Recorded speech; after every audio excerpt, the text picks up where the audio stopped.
And welcome back to Football Now, a YouTube channel where we run you through the latest round of Premier League fixtures, talk you through the betting odds and give our own predictions. As you can see, as I've mentioned in all the other videos, it's just me today. Connor is covering the darts for Darts Now, our affiliated darts channel. We've got a number of channels across the whole spectrum of sports. Check them all out in the description below. Like I said, it is just me. We couldn't find a guest, unfortunately, so you're going to have to cope with just one voice this week. This video, as you can tell by the title, focuses on Luton hosting Crystal Palace. 3 o'clock kickoff Saturday afternoon. Connor has sent me in his predictions, though, for all of the games. As you can see there, we've got our own head-to-head predictor. I am slightly ahead right now. He will be looking to claw that gap back. You can leave your own thoughts in the comments down below as well, what you think how this game will go, and what you think of the two sides so far this season and how they will continue. You can follow us over on social media too, FootballNow1_ on Twitter, FootballNow Insta on Instagram. We're going to be increasing our output on those platforms in the coming months. Like I said, Luton taking on Crystal Palace, 3 o'clock kickoff on Saturday. A struggling Luton side. If I bring the Premier League table up, we can see them there towards the bottom of the table, sitting there 17th right now. They'd absolutely snatch your hand off for that. I am sure if you were to offer them that come the end of the season.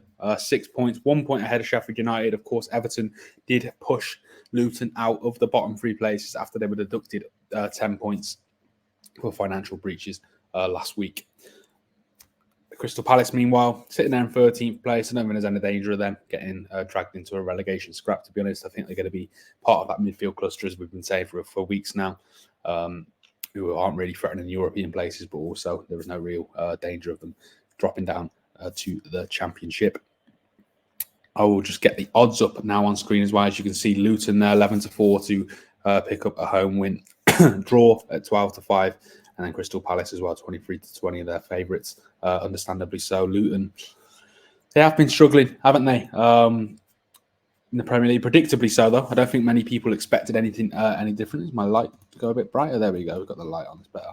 I don't think anyone expected too much different from them. There have been some glimmers of hope for them so far. Like we are now coming towards the end of November. Last time out, they lost 1-0 away to Man United, but they did pick up a good point at home in their last home league game to Liverpool. Liverpool, of course, got their own title aspirations this year. It's a great point for Luton to hang on to. They very, very nearly won it, of course, as well, before a late Luis Diaz equaliser snatched a point for the away sides there. Before that, it was a 3-1 away loss, to Aston Villa. And then a 2-2 draw to Nottingham Forest. A very good point away at Nottingham Forest, but it is time now, like I just said in the Burnley video, they need to start getting points on the board if they want to survive in the Premier League. And looking at their fixtures beyond this weekend, obviously Palace on Saturday, then they've got Brentford away and Arsenal and Manchester City at home. Look, difficult games there. All 3 of those games there. I'll be surprised, in all honesty, if Luton do pick up a point. But then after that, they take on Bournemouth away from home. Massive game. Newcastle at home. And then on Boxing Day, they travel to Sheffield United, who are also in and around those relegation places. So some big games coming up between now and Christmas and New Year for Luton. Like I said, if you want to win, if you want to stay up, you need to start putting points on the board and you need to make the most of your home games. I think that's, I'm not breaking any, barriers there in terms of the analysis. I'm looking at the injuries. You've got Anderson, Burke, Lokonga and Potts all ruled out for Luton. Bell, Doherty, Kabore, Ogbeni and Woodrow also questionable over whether they will feature. Dean Henderson, Raksaji and Tompkins also ruled out for Crystal Palace. Moving on to Roy Hodgson's side.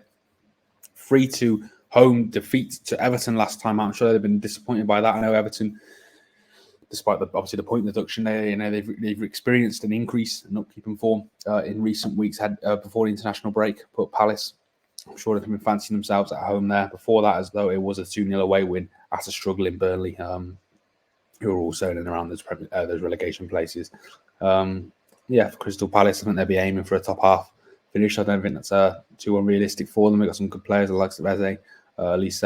Very attacking, youthful team, Crystal Palace, when everyone is fit. They've had, like I said, some big names returning to fitness in recent weeks too. They had some injury problems early on in the season. I did mention we have our own head-to-head prediction between me and Connor, normally when he's here. Obviously, he's not here this week, but he has sent me in his predictions. I will get his prediction for this game up right now. Bear with me. In terms of my own prediction, though, I'm going to go first. I'm going to go for a 0-0 in this one. I can't see any goals. It's not. I don't think it'll be the most exciting game. Point, not the worst result in the world for Luton, but I'm sure they'll be looking to, sooner rather than later start getting wins if they want to be in the Premier League for a second consecutive season next year. Connor, I'm just looking at, has also gone for a 0-0. So that's an interesting one. We're both back in a stalemate this weekend. Let us know, like I said, your own thoughts in the comments down below. It's a short video, this one, because it is just me. I can't bounce off Connor like I do week in, week out. But yeah, own a head-to-head predictor. Leave your thoughts in the comments down below, and also give us a follow over on social media on the Twitter and the Instagram, which you can see on screen there. Check out all the other videos which I will be putting out as well ahead of the games this weekend on the channel. You'll find them over there. Hopefully you enjoy. Subscribe to the channel if you're new, and yeah, I'll see you in the other videos.